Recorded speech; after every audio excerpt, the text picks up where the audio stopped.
안녕하세요. 럭키입니다. 어제 미국 증시는 반등하면서 마감했습니다. 제가 시나리오로 그렸던 방향대로 잘 흘러가고 있는 거죠.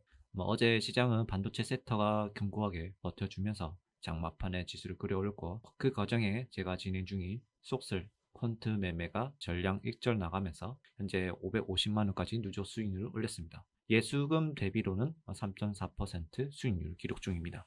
이어서 일드매스 커버드콜 계좌는 현재 큰 변화는 없습니다. 포트폴리오가 M7, 마이크로소프트, 아마존, 커버드콜 위주로 구성하고 있는데, 최근 M7 흐름이 다소 부진해서 시장 반등 속도를 따라가지 못하고 있지만, 곧 있을 빅테크 실적 발표에서 아마 반전의 모습을 보여주길 기대하고 있습니다. 어제 영상에도 말씀드렸듯이 나스닥이 장기 상승 추세 하단 채널에 지지받는 구간, 즉 QQQ 606불 선을 잘 지켜준다면 앞으로 추가 상승 여력이 충분하다고 말씀드렸죠. 다행히 어제 시장은 그 근처에서 무너지지 않고 강하게 반등하면서 상승의 모습을 보여줬습니다. 이렇게 되면 제가 강조했던 프랙탈 시나리오에 한층 더 가까워지게 됩니다. 현재 시장이 1999년 IT닷컴 버블 당시 차트와 매우 유사한 흐름이 보인다고 말씀드렸죠. 1999년 당시에도 중간 선거가 있었고, 그 기점으로 증시가 박스권을 돌파하면서 폭발적인 상승이 나왔습니다. 이 프랙탈을 지금 차트로 그대로 대입해보면 지금 기준으로 그 위치에 간다면 이미 증시는 하늘 위로 올라가고 있을 겁니다. 아마 이번 중간 선거를 앞두고 트럼프는 지지율을 끌어올리기 위해 증시는 이미 상승을 시켰을 거라고 보고 있는 겁니다.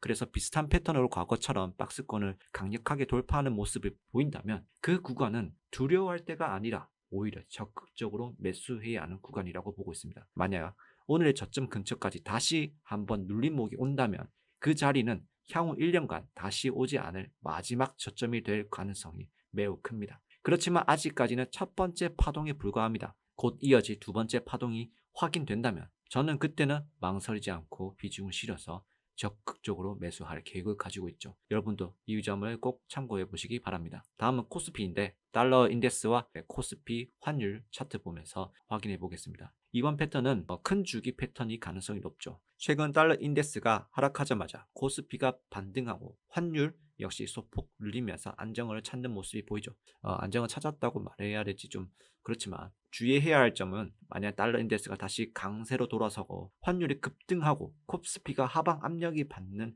그런 모습이 보인다면 리스크 관리가 필요합니다. 아직 우려할 단계는 아니지만 달러 인덱스가 전 고점 100을 넘는 구간이 온다면 유심히 지켜봐야 합니다. 개인적으로 저는 이런 시장 분위기 속에서 저는 조용히 마이크로소프트를 모아가고 있습니다. 어제는 데이터 센터 악재가 터지면서 주가가 큰 폭으로 하락했는데, 특히 마이크로소프트는 최근 주가가 좋지는 않았습니다. 저는 오히려 그 기회를 잡아서 비중을 늘리고 있죠. 물론 특정 종목에 대한 투자 권유는 아니고 저의 관점을 참고해 보시면 감사하겠습니다. 현재 일봉 차트 51선, 200일선 데드크로스가 발생했고 하방 압력이 매우 강한 상태입니다. 하지만 RSI 지표를 보면 과매도 구간에 들어왔고, 마이크로소프트라는 기업이 망하지 않는다면 지금이야말로 분할매수하기 좋은 시기라고 봅니다. 그래서 주봉 차트도 보시면 주봉 100일선을 근처에서 살짝 지지받는 모습을 보였고, 주봉 RSI 또한 과매도 구간을 향하고 있습니다. 지금 이 수치는 2025년 관세 이슈, 2022년 하락장, 22년 코로나 팬데믹 수준까지 RS가 내려온 상태입니다. 그렇지만 월봉 RSI가 아직 50 아래로 내려오지 않았기 때문에 추세가 완전히 꺾인 약세장이라기보다는 반등의 여력이 충분한 구간이라고 보고 있어요. 이런 데이터를 바탕으로 제가 세운 전략은 마이크로소프트 주가 흐름에 대한 퀀트 기반 투자입니다. 우량한 기업은 주가가 추세가 살아있다는 가정하에 통계적으로 반등 환율이 높은 구간을 공략하는 거죠. 제 기준은 신고가 대비 마이너스 21%, 28% 구간입니다. 마이너스 21% 지점부터 마이너스 7% 단위로 하락할 때마다 분할 매수하는 전략인데, 먼저 저는 마이너스 14% 지점부터 매수를 진행을 했고, 어젯밤 마이너스 21% 구간에 도달했을 때 보유 물량을 절반으로 매도해서 레버리지로 갈아탔습니다. 만약 주가가 마이너스 28%까지 추가 하락한다면 남은 마이크로소프트 주식도 전부 레버리지로 전환할 예정입니다. 여기에는 역사적인 근거가 있습니다. 2008년 금융위기처럼 시장 자체가 붕괴되는 특수한 경우를 제외하면 마이너스 28% 구간 매수하면 반등 시 본전까지는 옵니다. 마이너스 28% 구간을 매수하고 보통 반등이 나오거나 수익 실현하기 좋은 상태가 됐습니다. 20년 코로나, 22년 하락장, 25년 관세 이슈 때도 보시면 마이너스 21에서 마이너스 28% 구간에는 매수 전략은 항상 높은 환율로 수익을 얻었습니다. 현금이 충분하다면 마이너스 35% 구간까지 열어두고 대응도 가능하죠. 펀더멘털 측면에서도 마이크로소프트는 여전히 강력합니다. EPS는 꾸준히 늘고 있고 PER도 꾸준히 평균 수준을 유지 중입니다. 곧 1월 28일 실적 발표를 앞두고 있는데 과거 데이터를 보면 매번 어닝 서프라이즈를 기록해왔습니다. 인베스팅 닷컴 프로 플러스 데이터를 따르면 현재 약 11% 추가 상승 여력이 나와 있고 1월 8일 리서치 기준 적정 주가는 480불이지만 현재는 440불까지 가격 메리트는 더 커진 상태라고 보고 있어요. 다만 한 가지 리스크는 있습니다. 바로 일론 머스크와 오픈 AI 소송 건인데 현재 재판 진행 중인 만큼 이 부분은 단기적인 변동성이 올 수 있기 때문에 참고하시면 좋을 것 같습니다. 재무 상태는 최근 1년 기준을 보면 PS는 다소 높아졌지만 매출은 꾸준히 상승하고 있고 주가는 부진하고 있죠. 그리고 수익성 측면에서도 미국 우량주답게 이익 증가와 동시에 꾸준한 자사주 소각으로 주식 가치를 높여가고 있습니다. 부채 관리 또한 매우 견고하고요.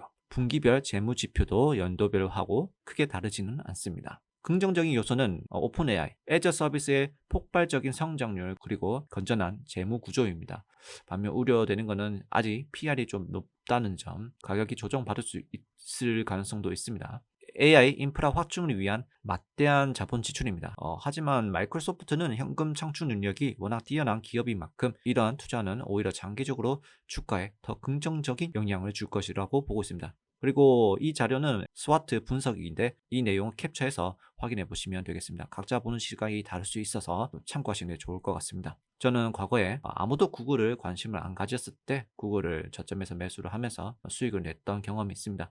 이번 마이크로소프트 투자 역시 그때와 똑같은 투자를 하고 있다고 보시면 되겠습니다. 빅테크는 여전히 순환매가 일어날 확률이 높고 펀더멘털이 무너지지 않는 한 그 흐름은 지속될 것입니다. 제가 이런 관점에서 일드매스 MSFO를 투자한 이유도 바로 여기에 있습니다. 만약 마이크로소프트를 긍정적으로 보면서 매주 현금 흐름을 만들고 싶다면 MSFO 투자하시면 좋을 것 같고요. 주당 분배금은 많지는 않습니다. 주가가 상승하게 되면 현금 흐름이 더 크게 발생할 수 있으니 참고하시면 되겠습니다. 더 공격적인 투자를 원하신 분들은 그레니 쉐어즈 운용사에서 출시한 MSFL 마이크로소프트 2배 ETF도 있습니다. 다만 레버리지 투자인 만큼 현금 비중을 철저히 관리하면서 투자하신다면 분명히 좋은 성과가 있을 겁니다. 오늘 영상도 시청해 주셔서 감사합니다. 모두 미국 주식으로 럭키 여행이 되시기 바랍니다. 감사합니다.